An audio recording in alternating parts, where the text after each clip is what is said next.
Alright guys, so I'm here at a brewery. You ever wonder how craft beer is made? Today we're going to give you an inside look and you're going to see exactly how it's done. Alright, so the first step in the beer making process you can see is they're dumping the grain into the mill. This is called milling the grain. You crush the grain in order to expose the starches that lie inside. So depending on the type of beer you make, depends on the type of grain. You can see that they're putting some specialty grain in here. You can see on the bucket on the left that's already crushed. That's what happens when it comes out. Alright, after milling the grain, it's the next step. This is the mashing. So you can see them doing it here. Mashing is the process of adding grains to hot water. This steeps the grains, activating the enzymes in the grains that convert the starches into a fermentable type of sugar.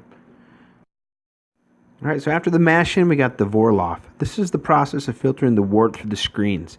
So the wort is pulled from the bottom and poured on top of the grain bed continuously until the wort is clear. Eventually, the grain kind of acts as its own filter.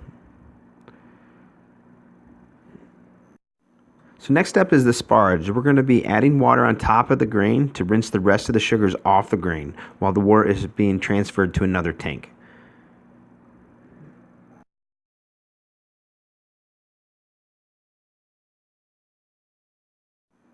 Alright, so once the transfer is done, we're going to do what's called a specific gravity reading, or SG.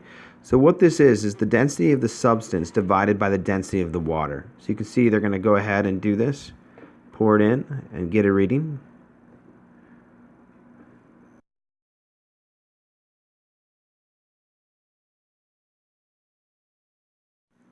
Alright, so once that reading is done, we're going to move on to the boil.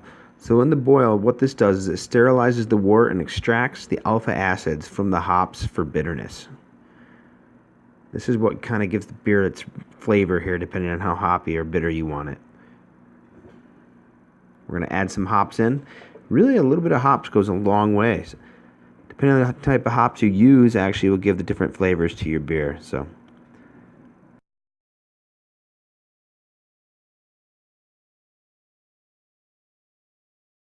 next, we got to go ahead and clean out the fermenter.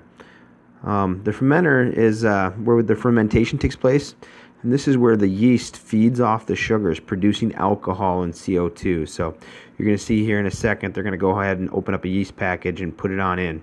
So this is kind of more the traditional magic happens that most people realize, where they see it bubbling. And then after that, they're simply just going to let it sit. We're going to age it.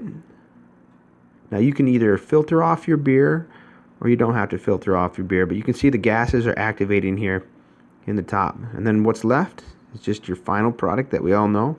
Right here is an example of a really good beer. This is a pumpkin beer, kind of diced up a little bit with cinnamon sugar on the rim. Thanks again for watching. Please like and subscribe.